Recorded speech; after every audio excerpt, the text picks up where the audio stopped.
নমস্কার দর্শক বন্ধুরা, লিপিস কিচেনে আপনাদের স্বাগত জানাই। আজ হাজির হয়েছি মিষ্টি কুমড়োর ভর্তার রেসিপি নিয়ে। গরম ভাতের প্রথম পাতে এই ভর্তা সার্ভ করা হলে পুরো ভাত এই দিয়েই খাওয়া হয়ে যায়। এতটাই টেস্টি হয় খেতে। আশা করছি আপনাদের ভীষণ ভালো লাগবে। আমার চ্যানেল এখনও না সাবস্ক্রাইব করা থাকলে চ্যানেলটি সাবস্ক্রাইব করার অনুরোধ রইল।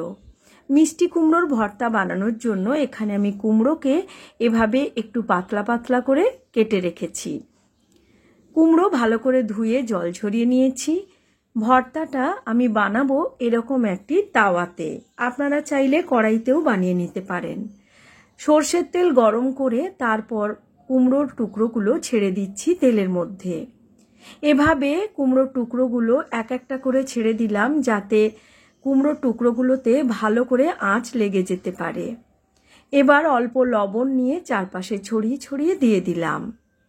লবণটা এখন কম করেই দিলাম, কারণ পরে আবারও লবণ দেব। দেখুন নিচ থেকে সুন্দর রং ধরে গেলে এগুলো আমি উল্টে দিচ্ছি। এভাবে সমস্ত পিসগুলো উল্টে দেব। ভর্তা বানানোর আগে যদি কুমড়োকে এভাবে একটু লালচে রং করে ভেজে নেওয়া হয় তাহলে ফ্লেভারটা খুব সুন্দর হয়। তো সমস্ত কুমড়োগুলোকে এভাবে আমি দেখুন লাল লাল করে ভেজে নিচ্ছি। খুব সুন্দর রং ধরে গেছে। এখন মোটামুটি অর্ধেক ভাজা হয়ে গেছে। কুমড়োগুলোকে আমি এক পাশে সরিয়ে নিচ্ছি।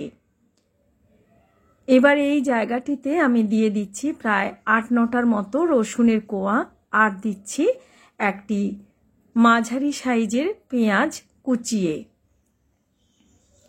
পেঁয়াজ আর রসুন দেওয়ার পর এর উপর অল্প অল্প করে কয়েক ফোঁটা করে সর্ষের তেল দিয়ে দিচ্ছি যাতে করে এগুলো সুন্দর ভাজা হয়ে যায়।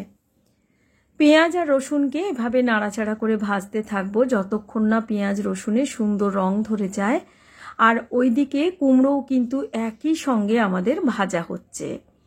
আপনারা চাইলে কুমড়োটাকে প্রথমে একটুখানি ঢাকা দিয়ে দিয়েও ভেজে নিতে পারেন। আরও একটু সর্ষের তেল দিয়ে এখানে আমি শুকনো কয়েকটা লাল লঙ্কা নিয়ে নিচ্ছি। এতগুলো লঙ্কা ব্যবহার করব না, যেহেতু আমি কাঁচা লঙ্কাও দেব। গার্নিশ করার জন্য 2টো লঙ্কা লাগবে, তাই একটু বেশি করেই লঙ্কাটা দিয়েছি। খুব ভালো করে পেঁয়াজ লঙ্কা রসুনকে দেখুন লালচে রং ধরিয়ে একদম ভালো করে ভেজে নিচ্ছি। কড়াইতে করলে এক একটা করে আলাদা আলাদা করে ভেজে নিতে হতো। তাওয়াতে করার জন্য এটাই একটা সুবিধে। একই সময়ে কুমড়ো ভাজা হচ্ছে আর ওইদিকে পেঁয়াজ শুকনো লাল লঙ্কা রসুনটাও আমি একই সঙ্গে ভেজে নিতে পারছি।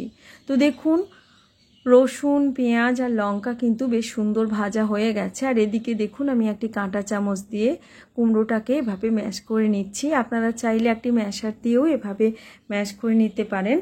তো দেখুন খুব ভালো করে সমস্ত কিছু ম্যাশ করে নেওয়ার পর এখন আমি একটি প্লেটের মধ্যে পরিমাণ মতো বাকি লবণ নিয়েছি আর শুকনো লাল লঙ্কাকে এভাবে হাত দিয়ে লবণের সঙ্গে ভালো করে দলে মেখে নিলাম।